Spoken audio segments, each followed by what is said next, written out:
Olá, boa noite, seja bem-vindo ao Jornal do Rio. Você acompanha agora as principais notícias do dia.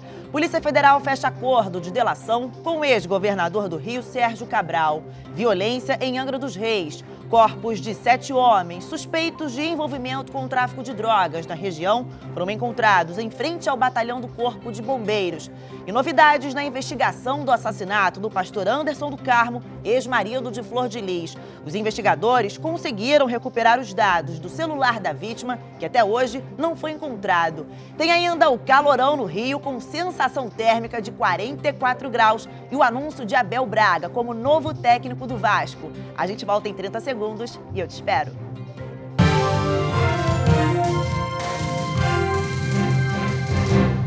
A gente abre o Jornal do Rio falando do acordo de delação feito entre a Polícia Federal e o ex-governador do Rio, Sérgio Cabral. A Natasha Franco está ao vivo e traz as informações. Oi, Natasha.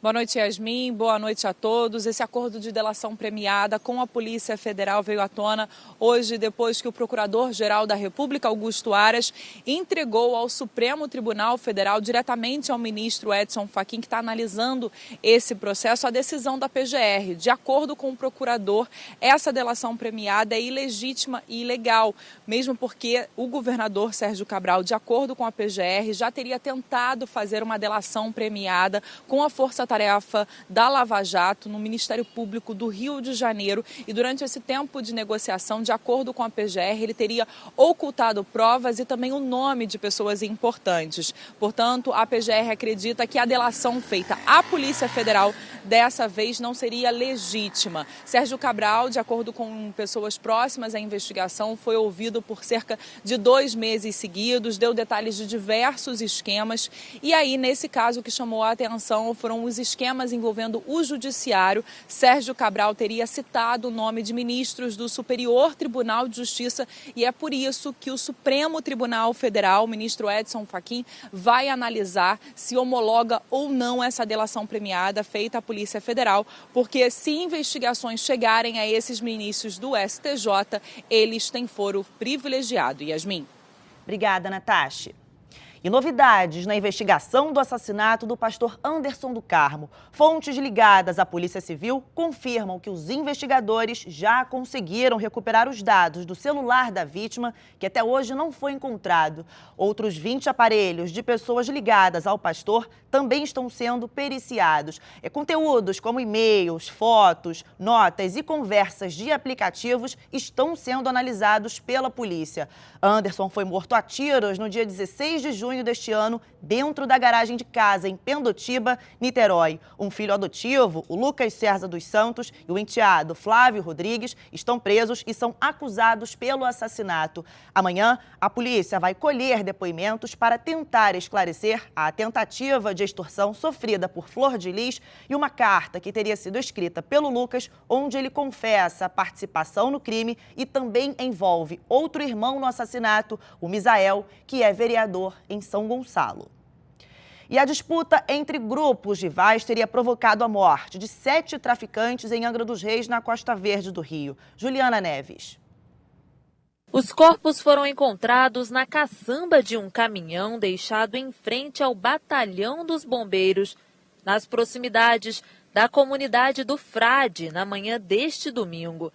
Segundo a polícia, eles seriam suspeitos de envolvimento com o tráfico de drogas. Um inquérito foi aberto para apurar se as mortes estariam relacionadas com a disputa entre facções rivais.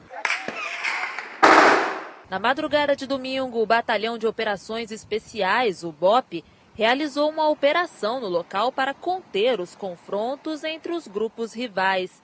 Segundo a Polícia Militar, não houve registros de mortos ou feridos na ação. O último levantamento do Instituto de Segurança Pública aponta que em outubro houve um aumento de 100% no número de homicídios registrados na cidade em comparação com o mês de setembro. Já o aplicativo, onde tem tiroteio que recebe informações da própria população, aponta 22 trocas de tiros apenas no mês de dezembro, deixando a cidade em segundo lugar no ranking do estado que mede confrontos armados, atrás apenas de Belford Roxo. A crise na segurança pública de Angra dos Reis já causa impacto na vida dos moradores e na economia. Empresários do setor de turismo indicam uma queda de 50% no número de pessoas que visitam a cidade. Eu estou fechando após o carnaval, vou tentar ver se eu ganho algum dinheirinho e após o carnaval eu vou fechar o hotel da Praia Camurim. A prefeitura de Angra dos Reis diz que está tomando medidas para controlar a situação. Afirmamos o convênio do PROEIS com 46 vagas para as inscrições dos policiais em folga para trabalhar no município e criação do Disque Denúncia para propiciar informações aos órgãos policiais. E a seguir tem o depoimento dos militares acusados de atirarem mais de 80 vezes contra o carro do músico Evaldo Rosa, em Guadalupe, na zona oeste da cidade. 3 pessoas foram presas, acusadas de integrar uma milícia que atua na zona oeste da cidade. Elas foram alvos de uma ação da Polícia Civil em parceria com o Ministério Público do Rio. Os presos são acusados de chefiar uma das franquias da milícia que atua na zona oeste da cidade, na comunidade Santa Maria, na Taquara, além de Sepetiba e Santa Cruz. Armas, munições e fardas foram apreendidas. Outros 2 alvos da ação já estavam na cadeia. Na denúncia, o MP acusa os presos de extorquir moradores e comerciantes desses locais em troca de serviços de segurança. De acordo com a Polícia Civil, os milicianos vão responder por roubo e estupro, além da comercialização de uma série de serviços que, na Zona Oeste, são controlados por grupos paramilitares. Com mais essas prisões, a Delegacia de Repressão a Ações Organizadas, responsável por uma série de prisões contra milicianos em 2019, acredita que a organização criminosa tenha sido desarticulada. E militares acusados de matar o músico Evaldo Rosa com mais de 80 tiros e o catador de latas Luciano Macedo, em Guadalupe, na zona oeste do Rio, em abril deste ano, estão sendo ouvidos na Justiça Militar. Os detalhes com a Natasha Franco.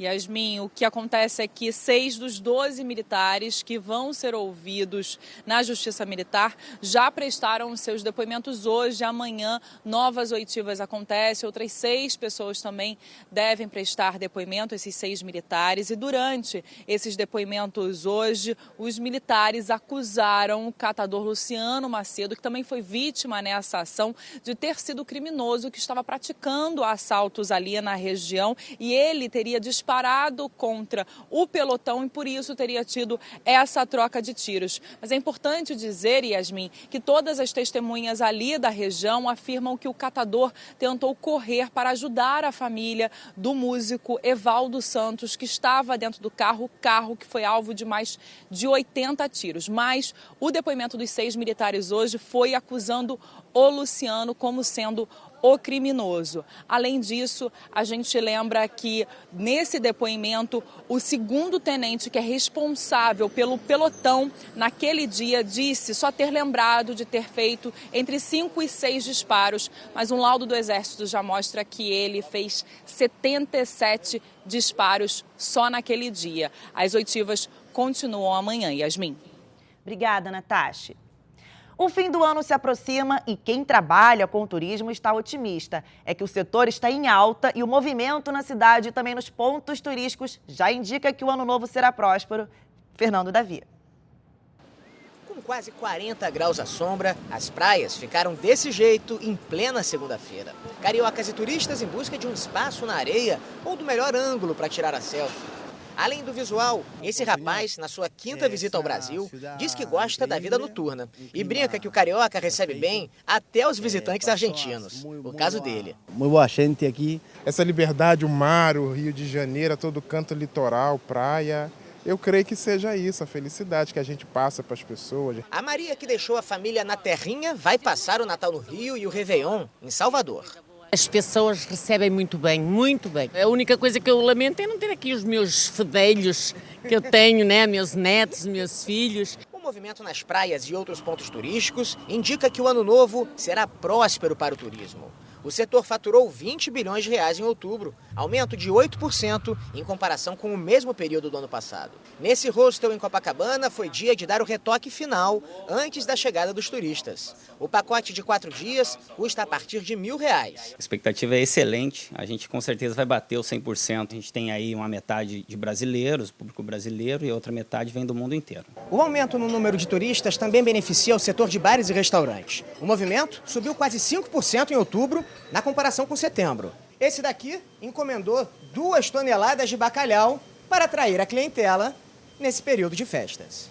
Depois dos anos de crise, a expectativa de fartura no período de festas leva o empresário a pensar em aumentar o quadro de funcionários. Eu e meus colegas, a gente reduziu mais de 30% o número efetivo de restaurantes. Agora a gente está voltando a uma normalidade, a um número que a gente acha ideal. E se Deus quiser, vamos acabar com esse desemprego no nosso setor aí que estava alto. O corpo do jornalista e documentarista Nelson Roinef, que morreu neste domingo, foi enterrado hoje. De 1989 a 1998, o programa Documento Especial mergulhou fundo nas tragédias cotidianas do Brasil. Aí o rapaz tomou choque e caiu. Morreu. Foi a primeira atração jornalística a utilizar o recurso de câmera escondida. À frente do programa, mas não das telas, estava o jornalista Nelson Roinef, diretor e idealizador do Documento Especial, que começou a ser exibido na extinta TV Manchete. Nelson Roinef morreu neste domingo, aos 71 anos, no Rio de Janeiro. As causas não foram divulgadas pela família. Ao longo de mais de 4 décadas de carreira, ele passou por diferentes emissoras, entre elas a Band. O corpo do jornalista foi enterrado nesta segunda-feira aqui, no cemitério israelita do Caju, zona norte do Rio. Na despedida, amigos lembraram da importância do trabalho dele, também como documentarista. De Chacrinha a Calbi Peixoto, essas foram algumas das personalidades que tiveram suas vidas contadas por Nelson Roinef, que também foi crítico de cinema e fundador da associação da categoria no Rio de Janeiro. De fato, as pessoas não reconhecem em Nelson Roinef a grande figura e o grande documentarista, o grande jornalista que ele foi. Infelizmente, fica esquecido, como tudo no Brasil. Desde fevereiro deste ano, o jornalista passou a postar no Facebook algumas memórias sobre a sua vida e as chamou de preparativos para o meu sepultamento. Em um dos textos, ele escreveu: há uma sabedoria, diria que uma forma de paz na despedida da vida, cuja extensão só percebemos quando estamos mergulhados nela. E a seguir tem a preparação do Flamengo para a estreia no Mundial de Clubes no Catar. Futebol, o Flamengo estreia amanhã no Mundial de Clubes e, se vencer, o rubro-negro já garante a vaga na final da competição. Amanhã é dia de Flamengo no Mundial de Clubes. O campeão da Libertadores enfrenta o Al Hilal, da Arábia Saudita. O rubro-negro é favorito, mas tem que ter cuidado. Não tem jogo fácil, né, cara? Pra gente tudo é complicado. Tem que ser seriedade. Jogar, como diz o Mister, jogar como Flamengo. São uma partida difícil, mas acho que a qualidade técnica vai prevalecer. E acho que vai ser uma vitória aí de uns 2-0 amanhã. 2 clubes brasileiros já sofreram com eliminações precoces no torneio. O Internacional, em 2010, caiu para o Mazembe, do Congo. 3 anos depois, o Atlético Mineiro foi derrotado pelo Raja Casablanca, do Marrocos. Nós já estamos vacinados sobre esse assunto. O nosso adversário é o Al Hilal, nosso pensamento está todo neles.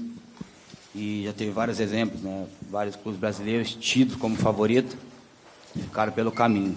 Então acho que a gente não pode cometer esse erro. O respeito do Flamengo pelo Al Hilal vem muito por conta do técnico Jorge Jesus. O português comandou o time saudita até janeiro deste ano. É uma equipa que, como é óbvio, não é conhecida do mundo do futebol, mas eu conheço-a porque fui treinador dela. Eu conheço os jogadores que aquela equipa tem. E não estou a dizer isto com defesa de nada. É uma equipa com nível alto.